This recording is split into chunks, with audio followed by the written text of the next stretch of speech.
Bismillahirrahmanirrahim. Assalamualaikum warahmatullahi wabarakatuh. Selamat bergabung bersama saya Zulkifli, mahasiswa semester 7 jurusan Agribisnis Fakultas Pertanian Universitas Haluoleo. Untuk keempat jurnal yang akan kita review, ada jurnal yang pertama yakni efektivitas program pengembangan usaha agribisnis perdesaan di Kabupaten Lampung Selatan. Kemudian yang kedua, analisis faktor-faktor yang mempengaruhi konsumen dalam pembelian telur ayam buras di Kelurahan Tambilahan, Kota Bayu. Pada jurnal yang ketiga, yakni permodelan faktor-faktor yang mempengaruhi ketahanan pangan di Indonesia menurut kabupaten dan kota menggunakan regresi probit ordinal. Kemudian yang keempat, minat adopsi ICT di bidang agribisnis di Jawa Timur empiris. Pada jurnal yang pertama akan coba kita review efektivitas program pengembangan usaha agribisnis pedesaan di kabupaten. Berdasarkan hasil kajian yang telah dilakukan, dapat disimpulkan bahwa kesesuaian perencanaan dan pelaksanaan kegiatan usaha tani, pengembangan agribisnis pedesaan, pengembangan keuangan mikro, penilaian terhadap pendampingan pengaruh secara keseluruhan terhadap kinerja usaha tani dan Gapoktan penerimaan selatan, dan besarnya pengaruh kesesuaian perencanaan dengan pelaksanaan kegiatan usaha tani. X1 pengembangan agribisnis pedesaan, X2 pengembangan keuangan mikro, X3 penilaian terhadap pendampingan, X4 terhadap kinerja usaha tani, dan Y sebesar 64,8%. Sebagai tujuan awal peneliti yang ingin mendapatkan hasil yang signifikan dalam pengembangan usaha mikro yang dibuktikan dengan hipotesis analisis sebagai acuan. Jadi itulah mengapa. Kemudian untuk jurnal yang kedua, Maslogit dan Probit,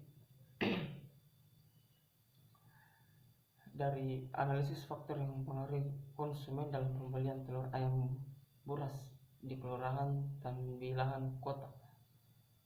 Jadi dalam jurnal tersebut disimpulkan, yang pertama, tahap variabel yang berpengaruh signifikan dalam pembelian telur ayam buras adalah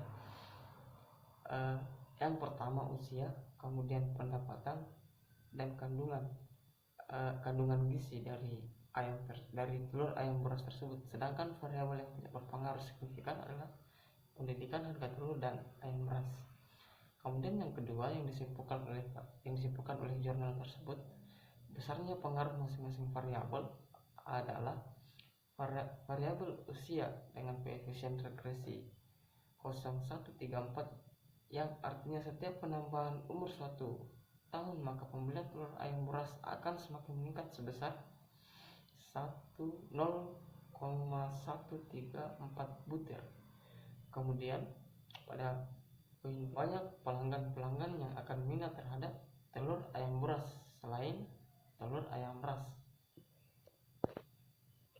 Kemudian dari hasil yang disimpulkan, kami menilai dengan diketahuinya pengaruh masing-masing variabel secara tidak langsung, kita juga mengetahui bahwa tujuan penelitian dari jurnal tersebut yakni mencari tahu masalah yang dihadapi sehingga ketertarikan konsumen terhadap telur ayam bursa itu sangat sedikit.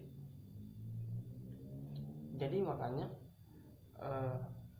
analisis linear, variabel dummy, analisis probit dan lainnya itu digunakan untuk mengetahui mengapa konsumen kurang minatnya terhadap ayam bursa. Nah, itu dia memiliki pengaruh signifikan yang seperti yang saya katakan tadi. Dari kesimpulan jurnalnya bahwa untuk pendidikan dan tingkat sekolah itu tidak berpengaruh terhadap minat. Kemudian yang berpengaruh itu adalah harga dari telur tersebut. Kemudian lanjut di jurnal yang ketiga, permodelan faktor-faktor yang mempengaruhi ketahanan pangan di Indonesia. Menurut kabupaten dan kota menggunakan regresi probit ordinal yang dituliskan oleh Retno Dwi Yulianti dan Vita Ratnasari. Kemudian dalam tabel tersebut terdapat gambar. Di gambar 1 sebentar, tetap kita akan tampilkan referensi kita yaitu jurnal-jurnal tersebut. Namun pada gambar 1 tersebut itu diketahui bahwa 83% kabupaten di kota di Indonesia merupakan daerah tahan pangan. Maksudnya di sini dari hasil penelitian mereka menemukan bahwa sebetulnya dalam permodelan penelitian yang Retno Dwi Yulianti dan kawan-kawan lakukan, itu mereka dapat mengetahui bahwa seluruh kabupaten kota di Indonesia itu adalah wilayah-wilayah yang sebetulnya tahan pangan. Kemudian mengapa demikian? Karena diketahui pada data mengenai persentase rumah tangga tanpa akses air kabupaten di Indonesia tahun 2018 menunjukkan bahwa terdapat daerah dengan 100% rumah tangga tidak memiliki akses air bersih, yaitu Kabupaten Membramo Tengah atau Papua. Jadi dari sekian kota yang ada atau sekian wilayah yang ada di Indonesia, hanya daerah Papua yang sangat terisolir dengan 100% rumah tangga tidak memiliki akses air bersih. Artinya bahwa kecenderungan orang untuk mengkonsumsi air bersih itu dapat mempengaruhi ketahanan pangan, karena selalunya kita bermain dengan air, makan sesuatu menggunakan air atau mengolah sesuatu menggunakan air, sehingga ataupun kita ingin menanam dalam bidang atau sektor pertanian seperti misalkan sayur-sayuran, itu sangat membutuhkan air. Nah, bagaimana kemudian jika suplai airnya sangat menurun atau sangat sedikit atau bahkan tidak ada satu kali pun, maka pengembangan untuk pertanian untuk skala rumah tangga itu akan sangat menurun. Kira-kira seperti itu yang Retno Dwi Yulianti dan Vita Ratnasari yang dimaksudkan. Kemudian saya menyimpulkan berdasarkan paparan kesimpulan dapat diartikan bahwa penggunaan analisis digunakan sebagai acuan guna mengetahui keseluruhan wilayah Indonesia masuk dalam kriteria ketahanan pangan.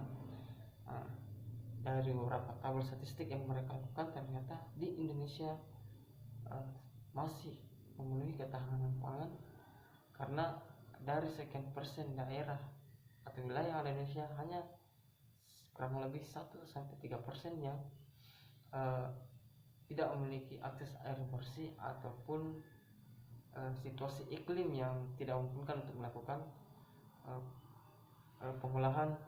pengolahan tanaman untuk melakukan pertanian.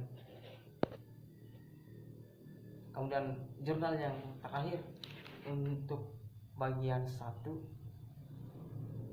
yakni alasan penggunaan. Sekali lagi saya ingatkan, untuk yang saya jelaskan tadi di awal dari poin 1, 2, 3, dan 4 sampai saat ini adalah alasan peneliti menggunakan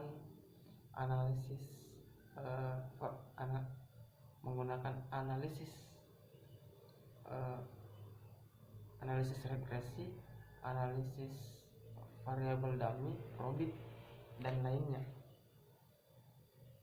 Baik, lanjut. Pada jurnal yang keempat, minat adopsi ICT di bidang agribisnis di Jawa Timur.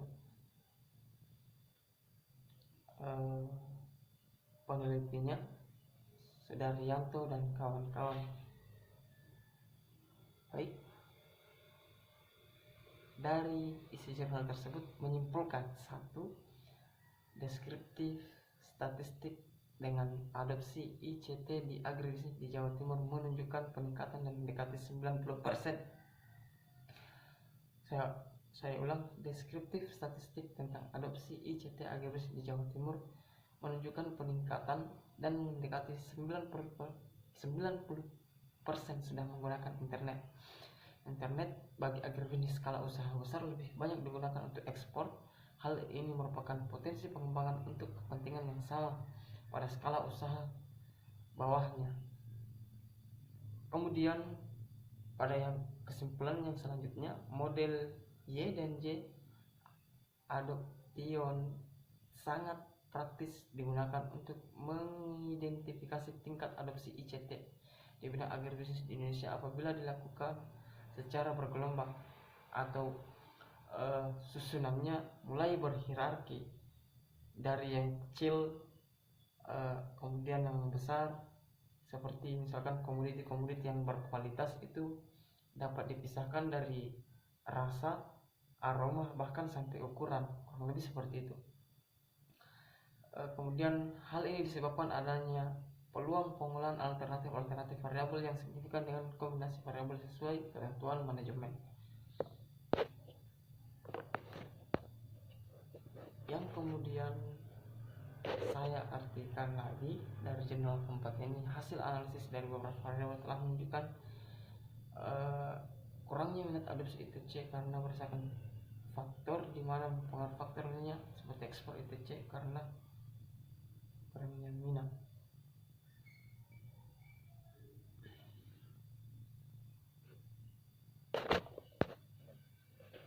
Jadi maksud saya di sini adalah untuk daerah di Jawa itu lanjut ke bagian yang kedua, perbandingan jenis variabel dependen dan variabel independen pada masing-masing jurnal. Artinya penduduk atau tingkat pendidikan yang ada di suatu daerah itu Lampang sebenarnya tidak berpengaruh terhadap tingkat peningkatan usaha di bidang agribisnis. Pada jurnal tersebut menunjukkan hal yang pengaruh yang sangat besar terhadap kemampuan yang dimiliki oleh masing-masing sumber daya, yang dimana kemampuan tersebut akan menopang terbentuknya suatu usaha yang ada di bidang agrarian. Yang kedua dapat kita lihat di gambar secara bersama. Kemudian selanjutnya variabel dependen pada jurnal hasil pengolahan regresi linear berganda. Kemudian lanjut ke jurnal yang ketiga, next kita karakteristik faktor-faktor yang diduga berpengaruh terhadap ketahanan pangan pada kabupaten di Indonesia.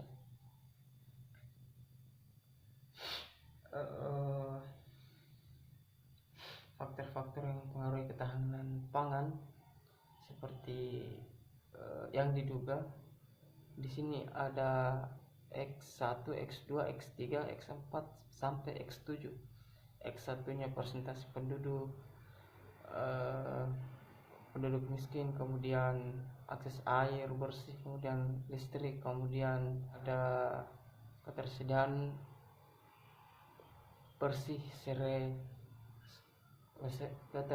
bersih serealia.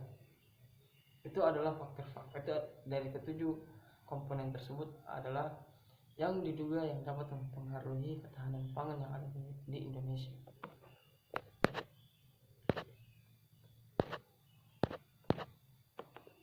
Kemudian faktor dependen.